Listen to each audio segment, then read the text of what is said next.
Assalamualaikum warahmatullahi wabarakatuh. Perkenalkan, nama saya Noval Diaulhaq dari kelas malam A dengan NIM 241151.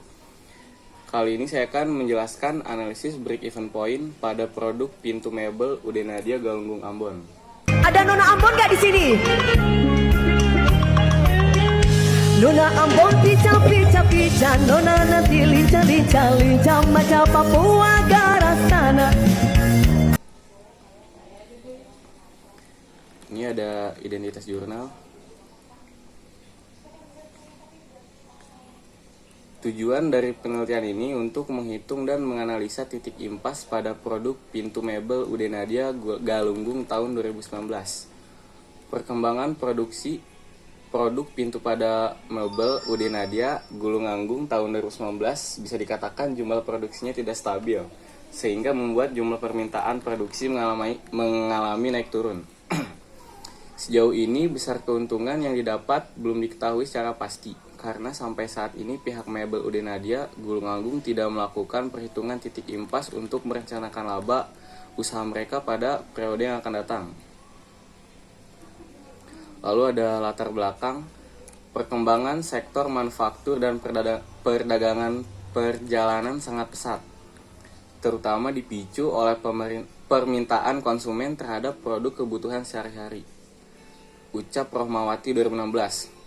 Salah satu sektor yang cukup berkembang adalah industri mebel, di mana kualitas desain dan manajemen produksi menjadi penentu daya saing. UD Nadia Galunggung yang berdiri sejak 2002 di Ambon telah berhasil menjalankan usaha mebel rumahan dengan menghasilkan pintu, furnitur rumah, kantor, dan sekolah. Usaha ini memproduksi dalam skala massal maupun praktik custom order, serta memiliki sistem pencatatan penjualan yang rapi sebagai dasar pengambilan keputusan bisnis. Lalu, mebel merupakan salah satu produk yang dapat dipasarkan. Di tangan para wirausahawan, mebel tetap dapat berkembang di tengah banyaknya pesaing. Salah satu wirausahawan yang memiliki perusahaan rumahan yang masih cukup berkembang di Ambon saat ini adalah pemilik mebel UD Nadia Galunggung. Pada saat melakukan proses produksi mebel UD Nadia Galunggung, melakukan pencatatan di setiap penjualan yang dilakukannya. Untuk mencapai tujuan suatu usaha, maka seorang wirausahawan memerlukan suatu perencanaan untuk usaha dalam mencapai tujuannya tersebut. Untuk melakukan perencanaan laba, maka salah satu metode yang digunakan adalah analisa break-even point. Menurut Munawir 2002, menyatakan bahwa break-even point atau titik pulang pokok dapat diartikan sebagai suatu keadaan ketika operasi perusahaan tidak memperoleh laba dan tidak menderita rugi, total penghasilan dan total biaya. Begitu juga menurut Bambang Rianto 2001, analisa break-even point adalah suatu alat yang digunakan untuk mempelajari hubungan antara biaya tetap, biaya variabel, keuntungan, dan volume penjualan.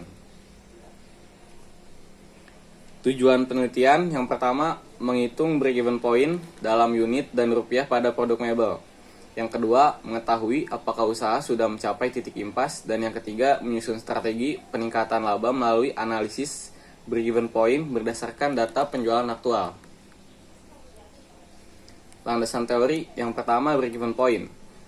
Break-even point adalah titik impas di mana total pendapatan dari penjualan sama dengan total biaya tetap dan biaya variabel.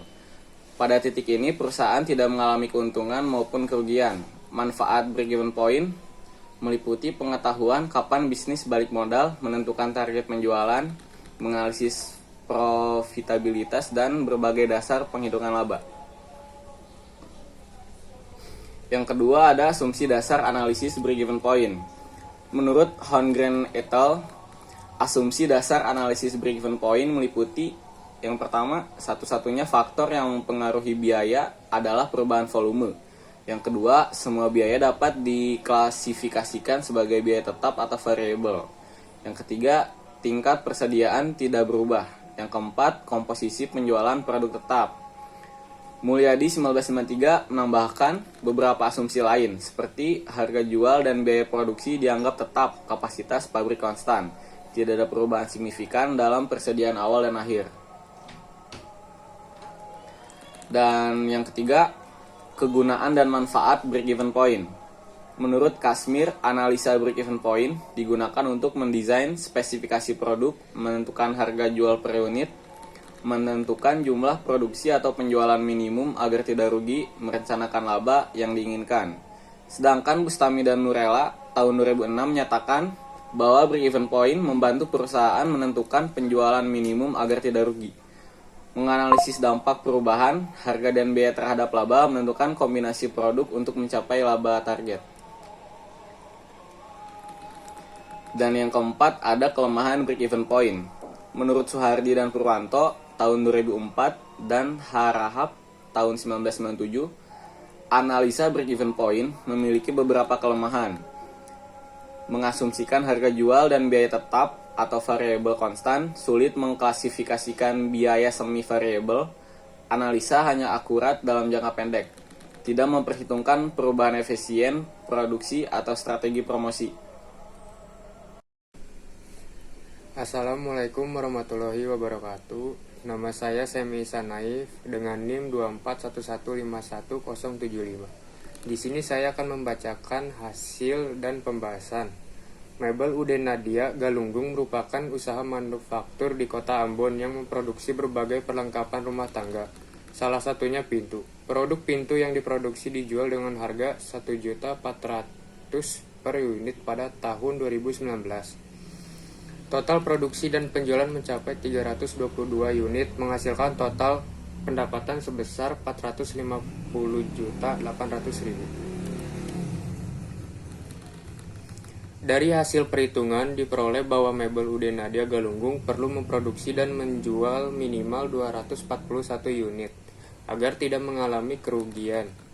Jika penjualan melebihi angka tersebut, perusahaan akan mulai memperoleh laba dengan mempertahankan harga jual sebesar Rp1.400.000 per unit. Perusahaan diperkirakan bisa menutupi seluruh biaya operasionalnya saat pendapatan telah mencapai Rp438.508.000. Jumlah produksi aktual sebesar 322 unit melebihi titik impas, yang berarti perusahaan berada dalam posisi menguntungkan pada tahun 2019. Namun, fluktuasi produksi bulanan menunjukkan bahwa perusahaan menghadapi tantangan dalam kestabilan produksi dan permintaan yang perlu dikelola dengan baik untuk menjaga profitabilitas. Profil usaha UD Nadia. Mebel UD Nadia Galunggung didirikan pada tahun 2002 di bawah pimpinan Bapak Nasir Jamal bin Tali. Mebel UD Nadia Galunggung merupakan perusahaan yang bergerak di bidang manufaktur yang memproduksi berbagai macam perlengkapan rumah tangga, kantor, dan sekolah untuk memenuhi keinginan dan kebutuhan konsumen.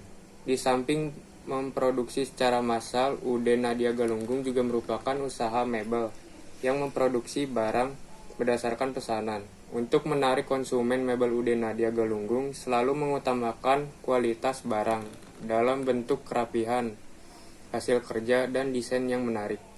Minat konsumen dan disesuaikan dengan kebutuhan dan keinginan konsumen. Semakin bagus kualitas yang diproduksi, semakin banyak masyarakat akan tertarik untuk membeli. Berikut ini adalah rekapitulasi data produksi dan data penjualan, serta alokasi biaya pada Mebel UD Nadia Galunggung tahun 2019. Jenis produk yang dijual.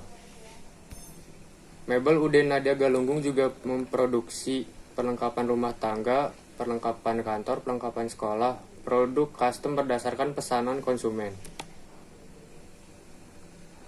Di sini contoh biaya tetap. Dan ini juga contoh pembagian biaya tetap. Biaya variabel per unit. Total biaya variabel.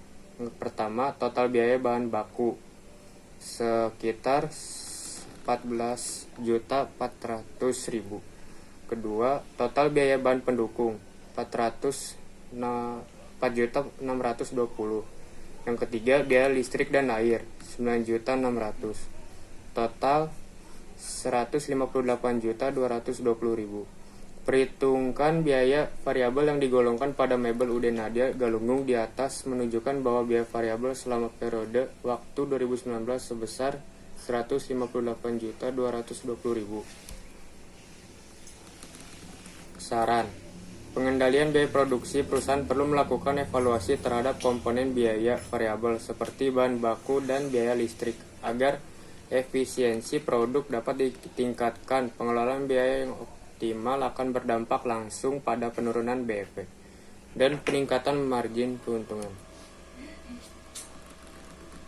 Stabilisasi produksi dan permintaan. Mengingat adanya fluktuasi produksi bulanan di tahun 2019, disarankan agar perusahaan meningkatkan strategi pemasaran dan memperluas jaringan penjualan untuk menjaga kestabilan permintaan. Produk yang stabil akan membantu perusahaan lebih mudah mengelola biaya tetap dan mengoptimalkan kapasitas produksi. Kesimpulan, posisi usaha tahun 2019 karena jumlah produksi aktual melebihi BEP 322 unit dari 241 unit, maka perusahaan berada dalam kondisi laba. Namun belum dapat dipastikan besar keuntungannya karena belum dilakukan analisis lebih lanjut terhadap margin kontribusi dan profit bersih. Hasil analisis break-even point ini merupakan informasi penting bagi manajemen untuk merencanakan target penjualan, mengontrol biaya, dan menyusun strategi operasional yang lebih efisien dalam menghadapi persaingan pasar. Sekian dari saya, terima kasih.